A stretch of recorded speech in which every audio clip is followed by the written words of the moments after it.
ಇಂಗ್ಲೀಷ್ನಲ್ಲಿ ಸಿಲೆಬಲ್ ಎಂದರೇನು? ಸಿಲೆಬಲ್ ಅಂದರೆ ಅಕ್ಷರ ಭಾಗ ಎಂದರೆ ಒಂದೇ ಬಾರಿಗೆ ಅಥವಾ ಒಂದೇ ಉಸಿರಿನಲ್ಲಿ ನಾವು ಉಚ್ಚರಿಸುವ ಒಂದು ಪದದ ಚಿಕ್ಕ ಭಾಗ. ಒಂದು ಸಿಲೆಬಲ್ನಲ್ಲಿ ಖಂಡಿತವಾಗಿಯೂ ಕನಿಷ್ಠ ಒಂದು ಸ್ವರಧ್ವನಿ ವೌಲ್ ಸೌಂಡ್ ಇರಲೇಬೇಕು. ಒಂದು ಪದದಲ್ಲಿ ಎಷ್ಟು ಸ್ವರಧ್ವನಿಗಳು ಕೇಳಿಸುತ್ತವೆಯೋ ಆ ಪದದಲ್ಲಿ ಅಷ್ಟೇ ಸಂಖ್ಯೆಯ ಸಿಲೆಬಲ್ಸ್ ಇರುತ್ತವೆ. ಒಂದು ಪದದಲ್ಲಿ ಎಷ್ಟು ಸಿಲೆಬಲ್ಸ್ ಇವೆ ಎಂದು ನೋಡುವುದು ಹೇಗೆ? ಪದಗಳನ್ನು ಸಿಲೆಬಲ್ಸ್ ಆಗಿ ಒಡೆಯಲು ಮತ್ತು ಎಣಿಸಲು 4 ಅತ್ಯಂತ ಸುಲಭವಾದ ಮಾರ್ಗಗಳು. ಮೊದಲನೇದಾಗಿ ಗಲ್ಲದ ಕೆಳಗೆ ಕೈ ಇಡುವ ಪದ್ಧತಿ, ದ ಚಿನ್ ಮೆಥಡ್. ಅತ್ಯಂತ ಸುಲಭ ಇದು.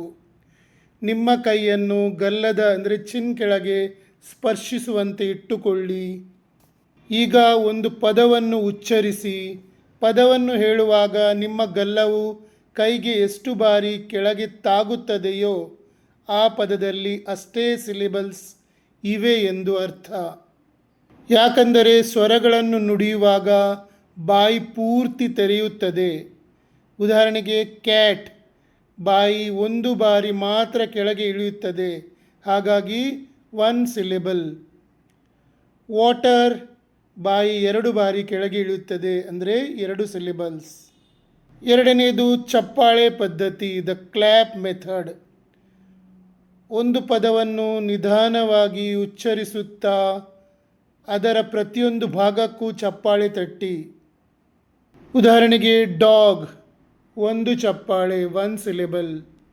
ಪೇಪರ್, 2 ಚಪ್ಪಾಳೆಗಳು, 2 ಸಿಲೆಬಲ್ಸ್.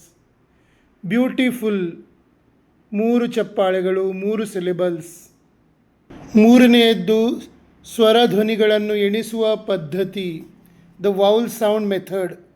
ಪದದಲ್ಲಿ ಎಷ್ಟು ಸ್ವರ ಅಕ್ಷರಗಳಿವೆ, A, E, I, O, U ಎಂಬುದನ್ನು ನೋಡಬೇಡಿ, ಬದಲಿಗೆ ಎಷ್ಟು ಸ್ವರ ಧ್ವನಿಗಳು ಸೌಂಡ್ಸ್ ಕೇಳಿಸುತ್ತವೆ ಎಂಬುದನ್ನು ಎಣಿಸಿ. ಉದಾಹರಣೆಗೆ ಬೇಕ್, ಇಲ್ಲಿ ಎ ಮತ್ತು ಇ 2 ಸ್ವರಗಳಿವೆ, ಆದರೆ ಕೊನೆಯ ಇ ಸೈಲೆಂಟ್ ಆಗಿದೆ. ಕೇವಲ ಬೇಕ್ ಒಂದೇ ಸ್ವರಧ್ವನಿ ಕೇಳಿಸುವುದರಿಂದ ಇದು 1 ಸಿಲೆಬಲ್.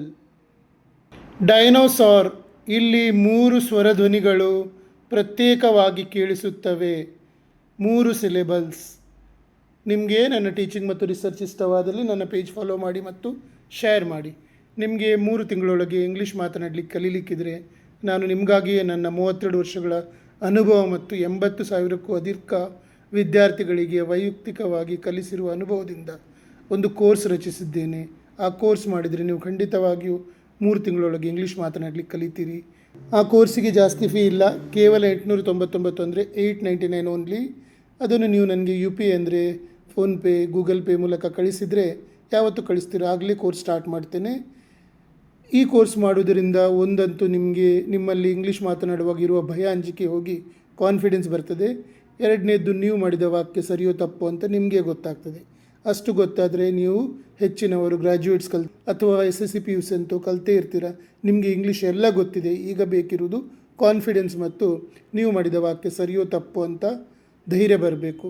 ಯಾಕಂದರೆ ನಿಮಗೆ ಒಂದು ಅಂಜಿಕೆ ಇದೆ, ನಾನು ಮಾಡಿರೋ ತಪ್ಪು ವಾಕ್ಯ ತಪ್ಪಾಗಿದ್ದಲ್ಲಿ ಇತರರು ನಗ್ತಾರೆ ಅಂತ ನೀವು ಇಂಗ್ಲೀಷ್ ಮಾತಾಡೋದಿಲ್ಲ. ಬಟ್ ಈ ಕೋರ್ಸ್ ಮಾಡಿದರೆ ಆ ಎಲ್ಲ ಭಯ ಅಂಜಿಕೆ ಹೋಗಿ ನೀವು ಕಾನ್ಫಿಡೆಂಟ್ ಆಗ್ತೀರಿ.